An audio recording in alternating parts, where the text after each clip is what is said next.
ইদানিং গ্রামে বা শহরে যেখানেই যাচ্ছি একটা কথাই শুনতে পাচ্ছি, এবার ভোট কিভাবে দেব। এবার নাকি একদিনে 2 ভোট, তার মানে ভোট সেন্টার 2 বার যেতে হবে, 2 বার লাইনে দাঁড়াতে হবে। Lot of confusion. কিন্তু এই সব কিছু নিয়ে আপনার যাবতীয় দুশ্চিন্তা আজ দূর হয়ে যাবে। চলুন দেখি আগামী ত্রয়োদশ জাতীয় সংসদ নির্বাচন এবং গণভোটের দিন আমরা কিভাবে ভোট দেব। ভোটের দিন একদম সকালবেলা আপনার ভোট কেন্দ্রে চলে আসবেন। নারী পুরুষ ঠিক এইভাবে আলাদা আলাদা লাইনে দাঁড়াবেন। লাইনের শুরুতেই আপনার ভোটার ক্রমিক নাম্বার উল্লেখ করে লেখা থাকবে আপনি কোন কক্ষে ভোট দেবেন। ভোট কেন্দ্রের কোন কক্ষে আপনি ভোট দিবেন সে বিষয়ে আনসাররাও আপনাকে সহায়তা করবেন। এরপর আপনি সোজা চলে যাবেন আপনার ভোট কক্ষে। কিভাবে নারী এবং পুরুষ ভোটারদের আলাদা রুমে ভোট গ্রহণ করা হচ্ছে চলুন দেখে আসি। কক্ষগুলোর বাইরেও ভোটার ক্রমিক নম্বরগুলো লেখা থাকবে। প্রথমেই একজন পোলিং অফিসার আপনার নাম এবং ভোটার নম্বর জিজ্ঞাসা করবেন। তারপর আপনার চেহারার সাথে আপনার ভোটার তালিকায় থাকা ছবি মিলিয়ে দেখবেন। এটা আমি, এখানে একটু খারাপ আসছে ছবি। বাবার নাম আনিসুজ্জামান। ভোটার আয়শা খানম, ভোটার নং 0157।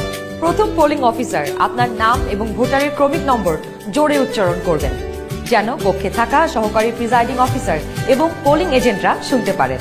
এরপর দ্বিতীয় পোলিং অফিসার আপনার আঙুলে অমোচনীয় কালি লাগিয়ে দেবেন। তারপর আপনি চলে যাবেন সহকারী প্রিজাইডিং অফিসারের টেবিলে। প্রিজাইডিং অফিসার আপনার ভোটার নাম্বার লিখে আপনাকে 2টো ব্যালট পেপার দেবেন। জানি এবার গণভোটের জন্য গোলাপি ব্যালট আর সংসদ সদস্য নির্বাচনের জন্য সাদা কালো ব্যালট। বাহ! ব্যালট পেপার নেবার সময় আপনাকে স্বাক্ষর করতে হবে। আপনি চাইলে টিপসই দিতে পারেন।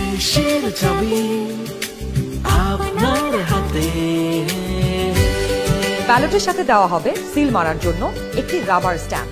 আপনি 2টি ব্যালট এবং রাবার স্ট্যাম্প নিয়ে ভোট দেবার গোপন কক্ষে যাবেন। এবার কিন্তু সময় বাঁচানোর জন্য অনেক ভোট কেন্দ্রেই 2টো গোপন কক্ষ থাকবে, যাতে একই সময়ে 2জন ভোটার 2টো গোপন কক্ষে ভোট দিতে পারেন। গোপন কক্ষের ভেতরে আপনি কিভাবে ব্যালটে সিল দিবেন চলুন দেখি। গণভোটের গোলাপি ব্যালটে হ্যাঁ এবং না 2টো ঘর থাকবে। সংস্কার বা পরিবর্তন চাইলে হ্যাঁতে সিল মারুন।